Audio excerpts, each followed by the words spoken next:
Hey everybody, welcome to Ask the Expert, an award-winning daily series from 8:30 a.m. to 9 a.m. to help small businesses. Ask any questions in the comments or use the hashtag QBATE on Twitter. If you need any more advice, join the official Intuit QuickBooks SMB community group on Facebook. Accountants and business experts are on hand 24/7. During this live session, we will be running a poll, so please do engage with it and I will reveal the results at the end. Well, my name is Ketan Makwana. Thank you for joining me. I'm the CEO and Chief Disruptor at Enterprise Lab. Enterprise Lab is an award-winning multinational organization which supports small businesses, corporations, and startups to actually achieve what it is that they want to go on and achieve, whether it's starting up their business, launching, scaling, growing, or even getting that funding and investment that they're so looking for. To date, since 2011, Enterprise Lab has helped over 4,000 startups join the entrepreneurial community. We've helped thousands of businesses all over the world scale and grow. And we are now working with governments and economic policies to make sure that we can turn the corner when it comes to economic prosperity. So today, I really want to talk to you a little bit about life in lockdown. You know, we've all been suffering this life in lockdown. It's the second lockdown in the UK, and it's come at a time which could really cripple businesses. I mean, we're even thinking that is there going to be a Christmas for us this year? What is Christmas going to look like?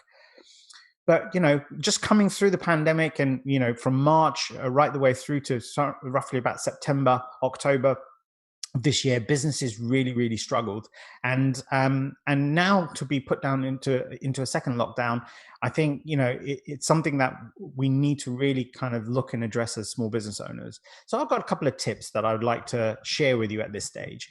It's important that you understand that the lockdown is temporary. It will be lifted. It's not one of these things that's going to be here forever. Yes, it has caused disruptions, but if you look at the economic results between May to date, basically GDP growth did stimulate and grow. Although we didn't get to a bounce back to exactly where we wanted to be, but these signs are promising. So the first thing that I want to say to you is you've got to remain optimistic. You've got to remain optimistic. You are a business owner. The tide is tough at the moment. There is still a lot of uncertainty, but there are still things that you can do. And the first thing that I want to talk to you about is how you are pivoting in your business. So tip number one is understand the what your business is in, how your business operates, what you can and cannot do at this moment in time. So those of you that run retail businesses, yes, that there's going to be an impact there from a perspective of the fact that your business is going to suffer from footfall into the actual shop itself. But consumer behavior has changed dramatically. It's an increase of 89% of people are now shopping online. Is there something that you can do with your retail business by going online? Okay. Now, I'm not saying that it turns the corner rapidly and quickly, but pivoting is something that's very important, and you've got to understand that this can happen at any time, even if it's not pandemic related. The second tip that I want to talk to you about is understand and manage your finances. I know we talk about this all the time, and loads of experts come on and talk to you about managing your finances. And some of you out there, I get it. You're not financially gifted in that particular thing. It kind of bores you down. But take the time, work with your accountant. Work with the team at QuickBooks. You've got the community there, the SMB community and Facebook group as well. Go on there, and really what we're talking about here is understand what you have in your business, what kind of costs are coming, and what type of revenue can you or have you got generated coming in to the business. It's not the time to be making sporadic purchases. It's not about spontaneity. This is the time where you kind of almost bootstrap yourself down. You're not going to go out and overspend in particular areas. In fact, in some areas you may need to even start to sort of lower down or reduce the actual spend that you're doing. So managing your finances is a very important aspect right now, because although the UK lockdown right now is only supposed to be until the 2nd of December, there are telltale signs that this may get pushed on, depending on what the outcome and results are. The vaccine has come in, and that has created some form of confidence within the markets, etc. But it's still a long time away before we're really going to start to see the effects of this. Now, alongside kind of pivoting and really kind of looking around your optimism, the tip number 3 that I want you to do is to engage with your community. This isn't the time for you to go into the into your own shell. Get out there, connect. These are the kind of things that you need to be doing. In fact, one of the things that we've done at Enterprise Lab is we've decided to set up a summit, really, with experts and all this kind of information that comes out. This is the time to start networking. Networking is a way of actually helping you share your problems, understand where the challenges are coming in from other people, learning, connecting. Entrepreneurship and business can be an isolated experience, or you can feel like you are in the wilderness or on your own, but you're not. There are so many people out there. So stay connected in your community, keep networking, keep building this kind of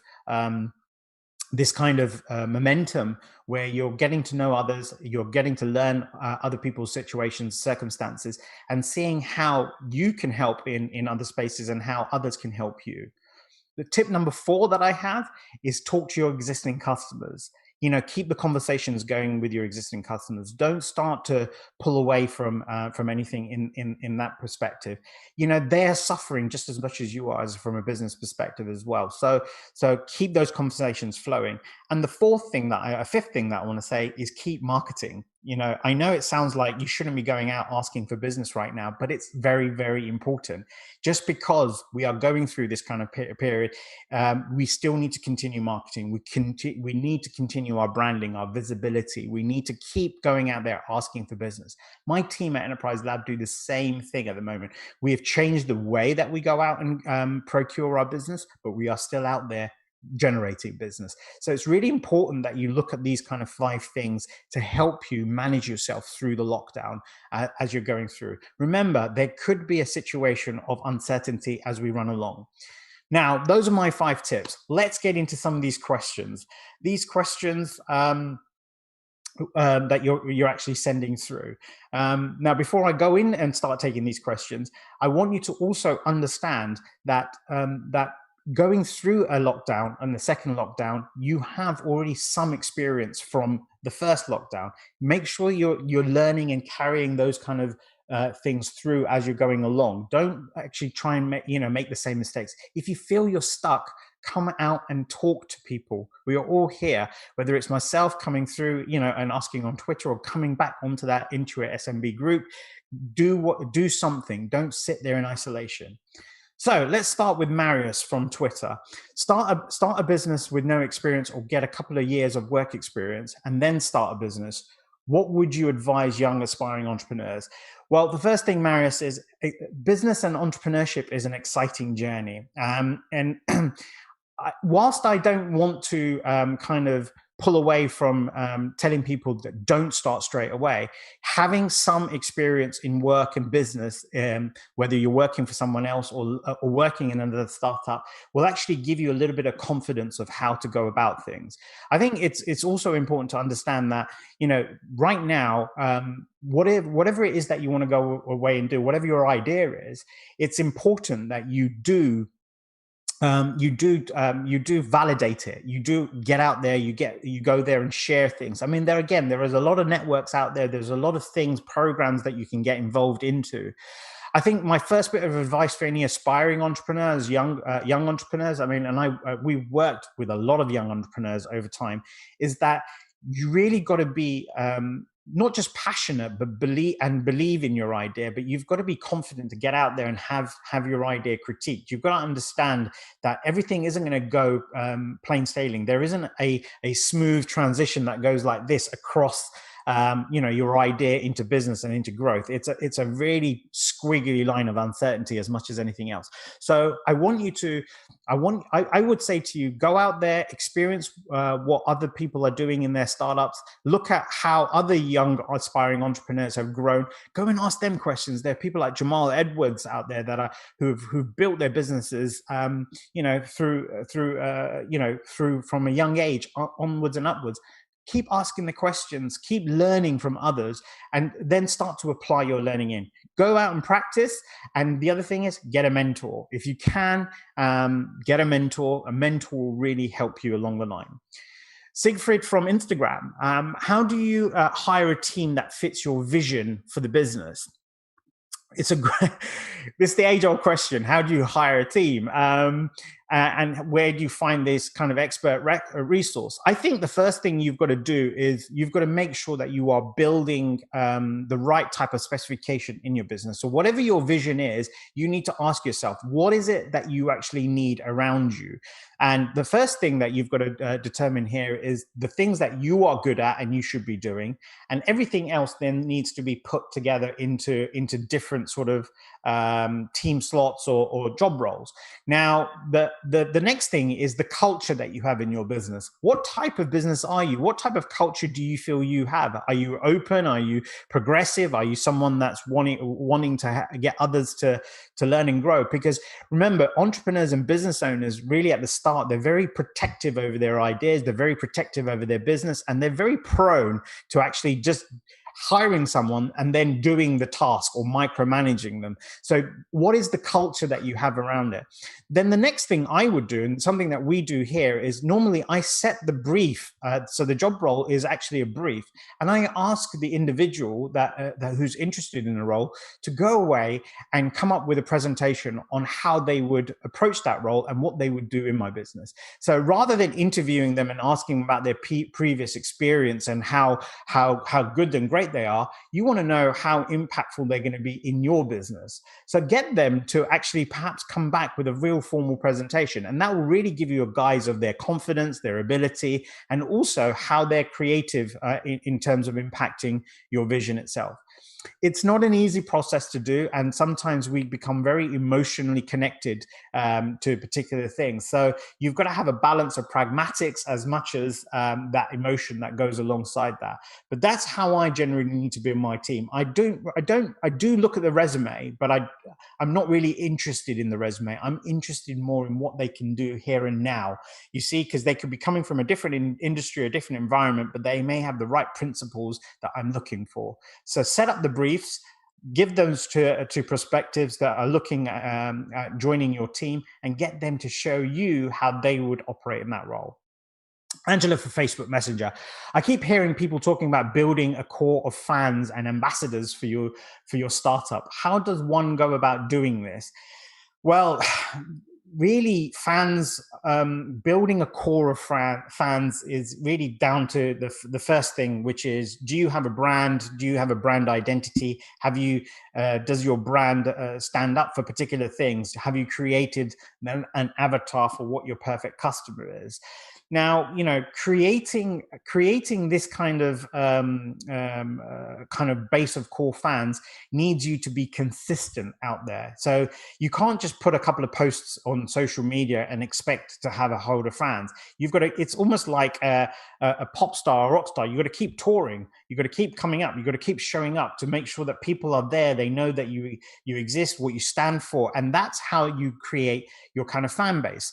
Now, in order to do that, you need consistent communication going out. You need to be consistent in what you're communicating, how you're communicating it, and what you're primarily saying. So you've got to have certain elements where you're demonstrating a little bit of a little bit of going against the grain of an industry thing, right the way through to what you endorse and you support. So content is king here, and consistent content going out is very important if you want to create a core fan base. So Kathleen from Facebook Messenger, I accidentally found new clients in a random webinar. I've been obsessed with networking since then. Any tips on how to network in this new age of virtual calls and meetings? Great. It's great that you're actually accidentally finding people. Actually, it's an accidental on purpose, because if you hadn't gone out into random webinars, you wouldn't have actually found those kind of people. So you're creating your own luck in this way, Kathleen.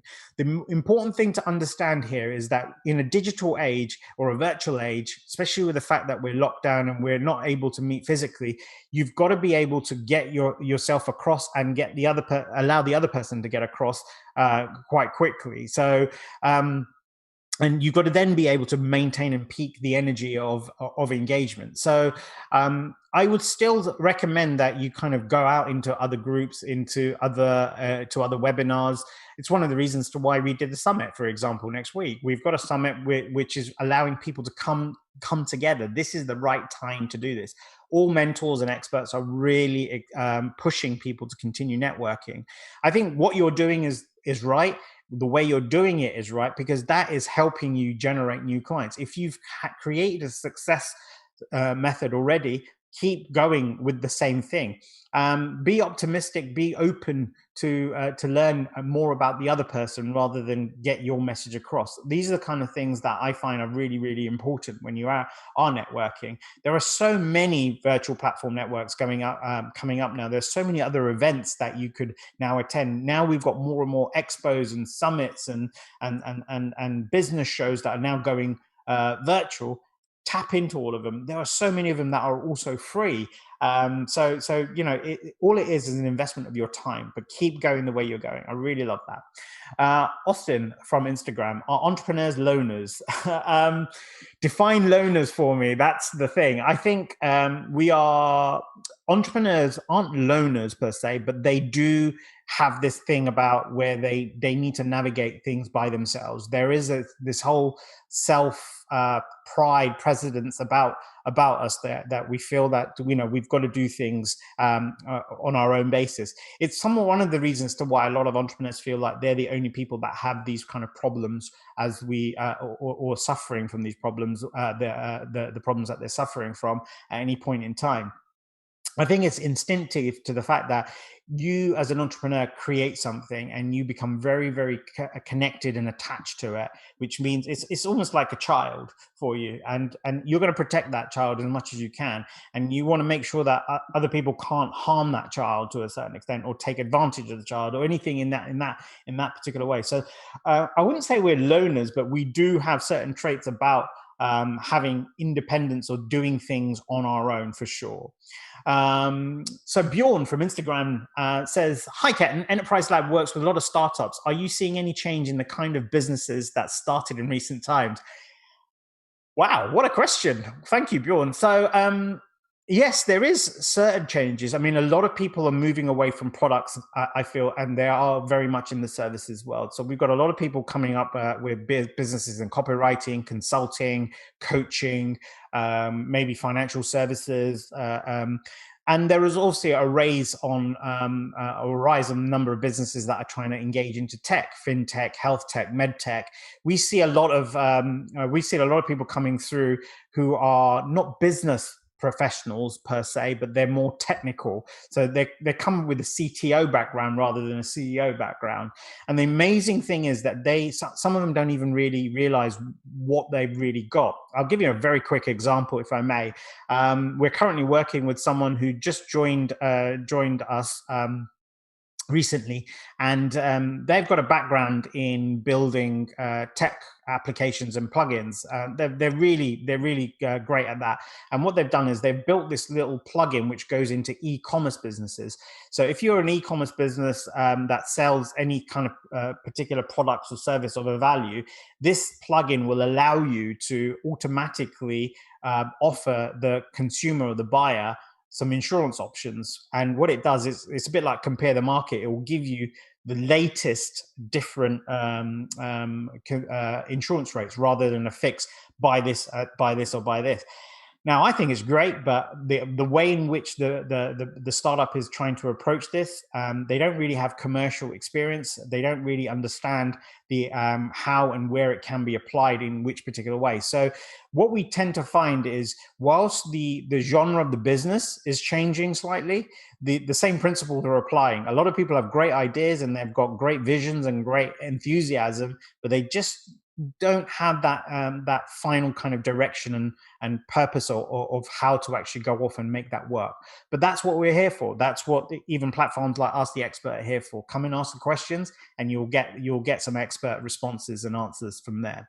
Spencer from Facebook Messenger: we're close to finishing our version of minimum viable product. The plan is to start crowdfunding campaigns to validate product marketing fit. Do you think this is a good plan? So you're close to MVP, and the plan is to start crowdfunding campaign to validate product market fit. Crowdfunding is a great way of doing it. To be honest with you, it's a great way to create a proof of concept more than anything else. And I think if you are planning to go for Angel or Series A after a period of time, doing a very small crowd fund up front is a really good test indicator.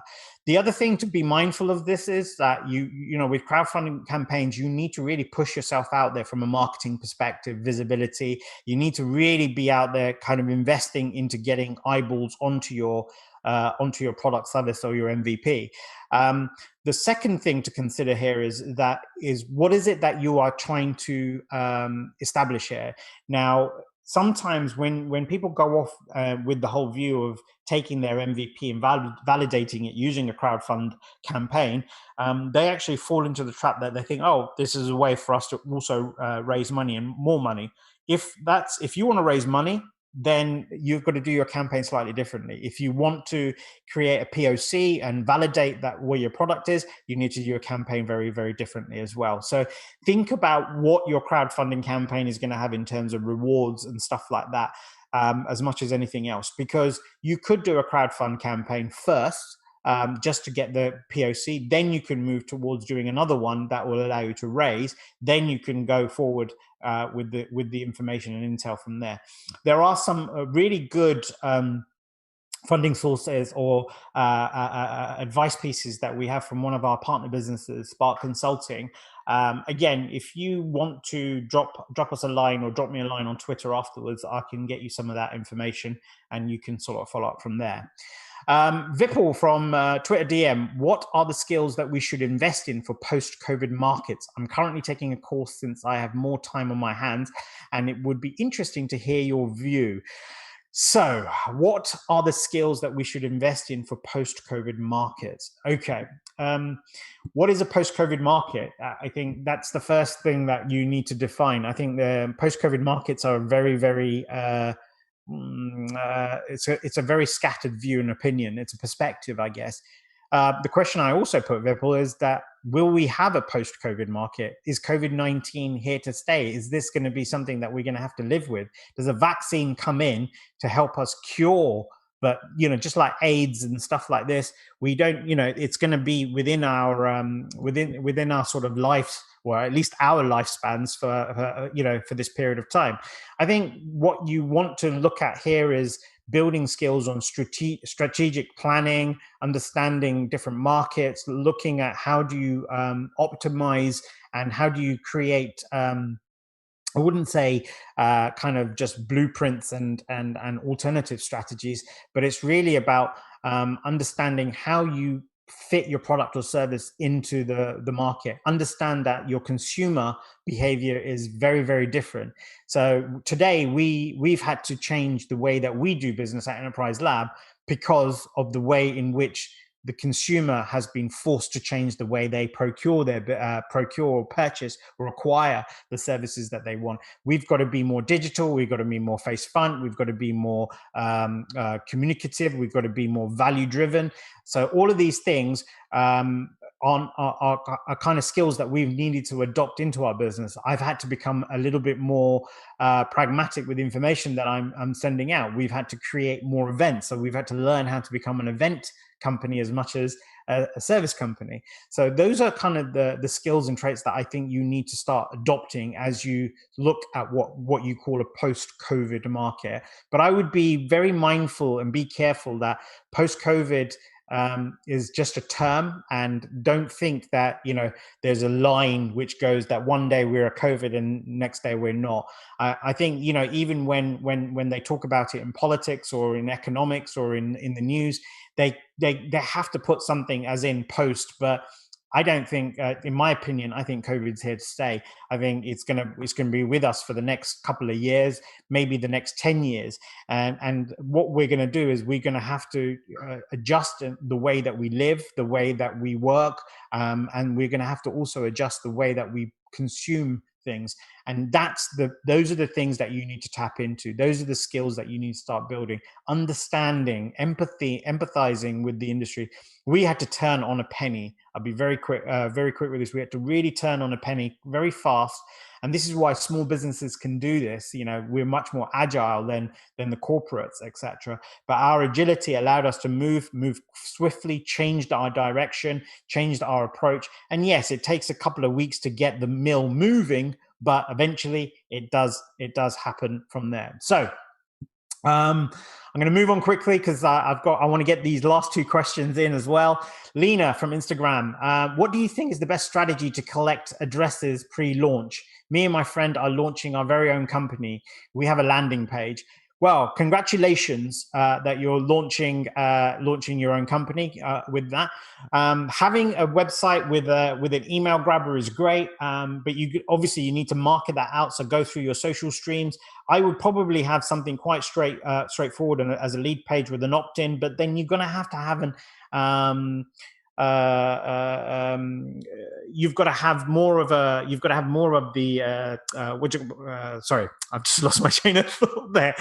You've got to have some sort of ethical bribe that you've got to give people to be able to collect their details and addresses. I think it's important that you don't shy away from the fact that people won't just come and give you their information on hand. You've got to give them something. So whether it's kind of sign up, join the queue jumper to an event or something like that, some form of attraction that someone will feel this is valuable enough for me to give you my data. Hazel from Twitter, intuition versus data. Is the formula to choose one over the other? Is there a formula, should I say? I've benefited from following my gut, but I've attributed those to luck. Okay. So very quickly, Hazel, you've got to use a balance of both. It's important that you understand that actually your gut intuition is the most important thing, but you've got to also have a little bit of data around you. There's a confidence competence balance. If you have too much knowledge on something and it causes what we call analysis paralysis, which means that it paralyzes you from being able to make that decision or take that action. Not enough knowledge, and that can render you disabled from taking that. So just understand that actually it's a balance of both things. What's the knowledge and data that you have with the gut intuition that you've got? You're doing things right. If you're generating your own luck, you're doing things right. Keep going. Wow. Loads of questions today. So, okay, poll results. So obviously we asked you a poll here, and the poll, results are in. So, let's have a quick look at this. Oh, I've just lost something there. Bear with me 1 second. I just need to bring that back up very quickly. So we asked you, is your business prepared to survive the second UK lockdown? And guess what? 50% of you said yes, and 50% of you said no. Now, how could I have even guessed that it was going to go down to that? 50% either way, yes and no.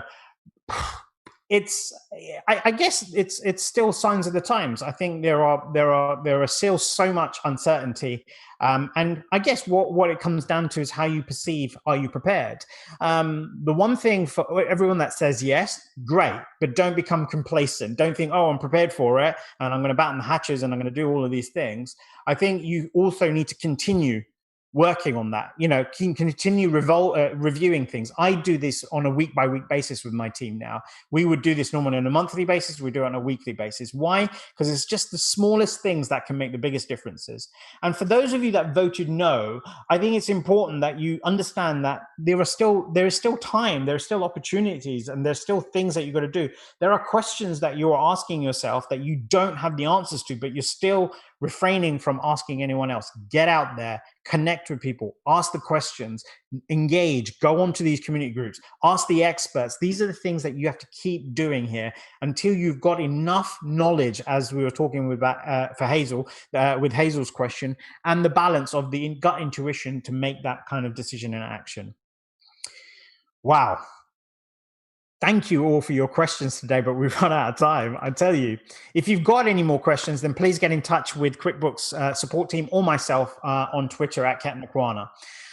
So coming up on Ask the Expert on Monday is the managing director of JGBC, Johan Gori. He specializes on supporting small businesses as they start their business and undertake the journey to utilizing cloud software to give them live data to steer their businesses with. It's been an amazing, amazing session today. I cannot believe the energy and the questions and everything that's come through. I really appreciate everyone that's spent their time coming in, watching this edition of Ask the Expert, etc. I really enjoyed answering all your questions this morning. I really want to appreciate you for all coming through. A reminder that if you need more advice, join the official Intuit QuickBooks SMB community group on Facebook, and accountants and business experts are on hand 24/7. From me, Ketan Makwana, thank you all for joining me. Have a great weekend. Take care and stay safe.